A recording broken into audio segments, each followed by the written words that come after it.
비트코인 왕자입니다. 비트코인이 이번에 10월부터 보게 되면 지금까지 이렇게 계속 밀리고 있어요. 자, 밀렸다 또 반등 또 밀리고 있습니다. 근데 우리 이번에 얘기했던 게 여기하고 여기 포지션이 다르다고 얘기했어요.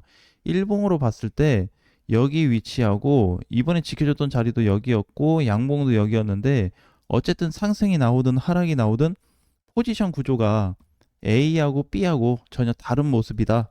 자, 그거는 이제 어디에 이유를 달 수 있냐면 지금 비트코인이 지지선까지 내려왔다는 거를 의미해 볼 수 있어요. 가격적인 거는 앞전 A보다 B 자리가 지금 더 떨어졌습니다. 결과적으로 봤을 때는. 하지만 이 자리가 마지막 자리예요. 그렇기 때문에 좀 경계를 갖고 지켜보셔야 됩니다. 제가 얘기해 드리는 마지막 선이라는 거는 두 가지 포인트가 있어요. 변곡점이죠, 사실상. 변곡점에 왔는데 이 변곡점에서 다시 재반등을 해줄까? 재반등해주면 이제 세 번째가 되거든요. 두 번째는 붕괴냐? 이 붕괴가 되면 8만 달러 갈 수 있는 가능성이 높습니다. 8만 8만 달러를 열어놔야 돼요. 그러면 마이너스 한 20에서 25% 정도 되기 때문에 그냥 평균적으로 보면 비트코인이 앞으로 붕괴가 되었을 때는 2번으로 해당이 된다면 20% 정도는 떨어지겠다. 이런 관점으로 보셔야 됩니다. 자, 그래서 만약에 붕괴가 됐을 거 하나 준비를 하고 만약에 1번 쪽으로 가준다면 재반등 쪽으로 가준다면 상승폭이 최대 40%까지 나오거든요. 이거를 가격으로 계산해 봤더니 제가 기존에 검토했던 거는 13만 달러 정도 올라가겠다 했는데 가격 폭이 14만 달러까지 열려 있습니다. 40%예요. 현 자리부터 그냥 올라가 주면. 그래서 이만큼 지금 큰 공간이 나와 주거든요. 이거를 비트코인 주봉으로 한번 보겠습니다. 자, 지금 관점에서 우리가 봐야 되는 거는 상승 추세가 나오고 있는 과정인데 이건 아직 유지가 되고 있거든요. 다음 주하고 이번 달 말일까지는 검토가 필요합니다. 짧게 보면 주 단위로 검토해 볼 수가 있고 통짜로 본다면 말일까지 최종 결과가 어떻게 나오는지를 지켜봐야 됩니다. 자, 이거는 지금 아직 결과가 안 나왔습니다. 왜냐면은 지금 단기 이탈이긴 하지만 하락으로 나오긴 했는데 주봉에서 깨진 것도 없고요. 완전히 그 종가로 아직 정해지지 않았으니까 장중 이탈은 발생되고 있어요. 이렇게 되고 있는데 종가 형태는 깨지지 않고 있습니다. 그러니까 이제 상승 추세 관점으로 본다 그러면 이렇게 한번 만들어 볼 수 있죠. 상승 관점으로 보면 지금 추세가 이탈이거든요. 근데 이제 저점까지에 대한 결과로 본다 그러면 정상적으로 버팀목 역할을 해주고 있습니다. 이게 지금 저번 주하고 이번 주하고 비슷해요. 저점으로만 따지면 크게 차이 없습니다.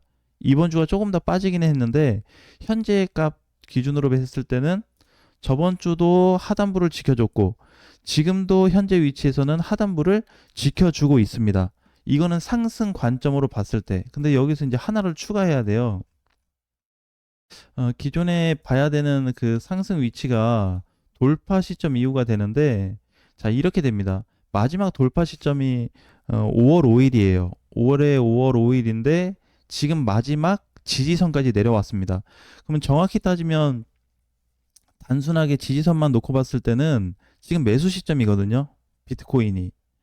네. 그러니까 단타나 이런 걸 공략해 볼 수 있는 매수 시점이 맞습니다. 돌파 이후에 한 번 내려왔다가 그 다음에 지금 두 번째 내려온 거거든요. 두 번째 내려왔는데 뭐 크게 데미지는 아직까지 없어요. 그런데 이게 이제 총 세 번에 대한 돌파가 나왔다 그랬잖아요. 그래서 현 위치를 과거부터 현재까지 다 이어서 본다면 이렇게 봤을 때 저점까지. 자, 과거부터 보면 이제 이런 사이클이에요. 돌파됐다가 지지받고 가버렸습니다. 갖고 돌파됐다가 지지받고 다시 돌파됐다가 지금 왔어요. 세 번 온 거예요. 그죠? 세 번째 큰 사이클이 왔는데 이거는 지금 하락 관점으로 봤을 때 하락에 대한 추세 관점으로 보니까 돌파가 어디였고 지지값이 어디였으며 그 라인을 그동안에 어떻게 지켜줘 왔는지에 대한 전체적인 그림입니다. 그러면 지금도 사실 여기하고 비슷해요. 지금 지지받고 있는 자리가 과거 여기나 현재 여기가 비슷한데 오늘 얘기를 하는 거는 이게 깨져버리면 아까 이 1번에 해당되는 경우에는 붕괴된다는 관점으로 봤을 때 이 폭이 있죠.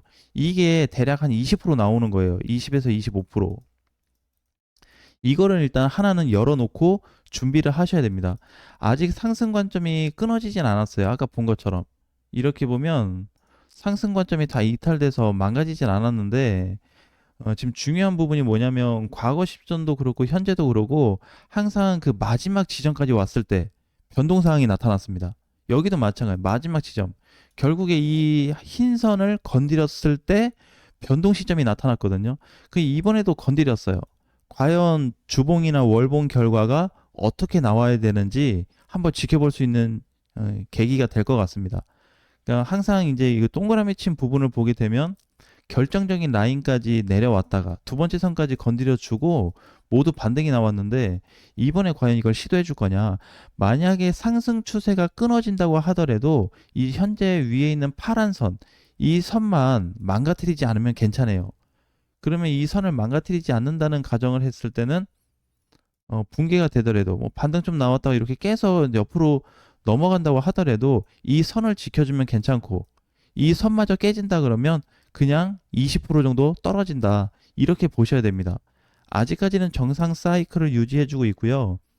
상승 관점을 보든 하락 관점을 보든 특별하게 붕괴의 위치가 온 거는 없습니다.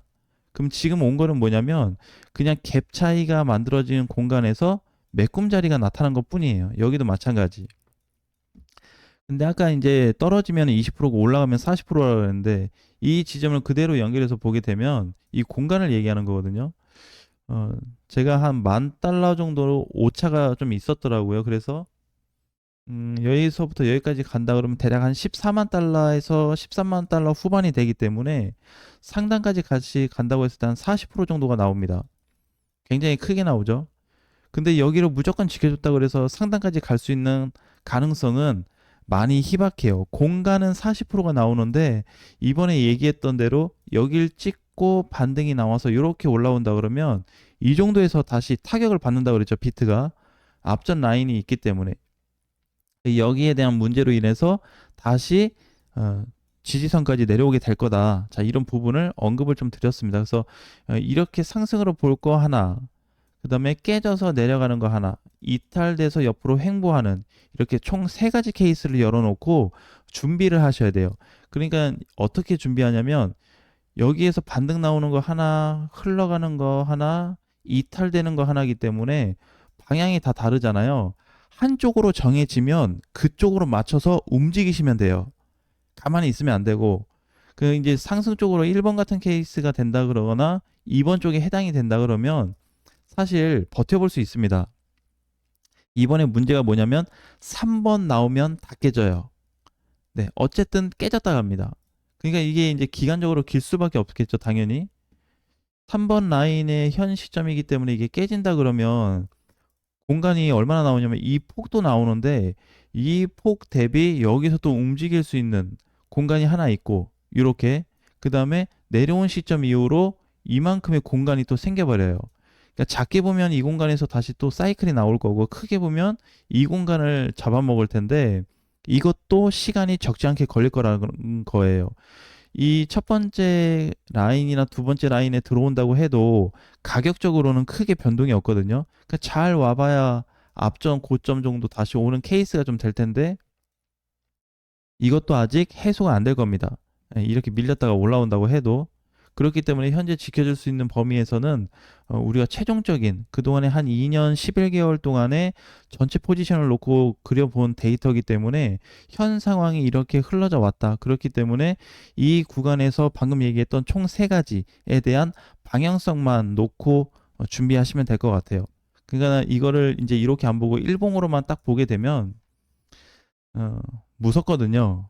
그죠? 근데 무서운 반면에 사실 저는 어제 반등 나올 가능성을 보고 있었습니다. 왜냐면 뭐 특별하게 거래도 없었고 이게 사실 장중에 깨졌어요. 이게 깨진 거였는데 종가는 살려놨으니까 거래도 크지 않고 그렇다고 수급이 들어오는 것도 아니에요.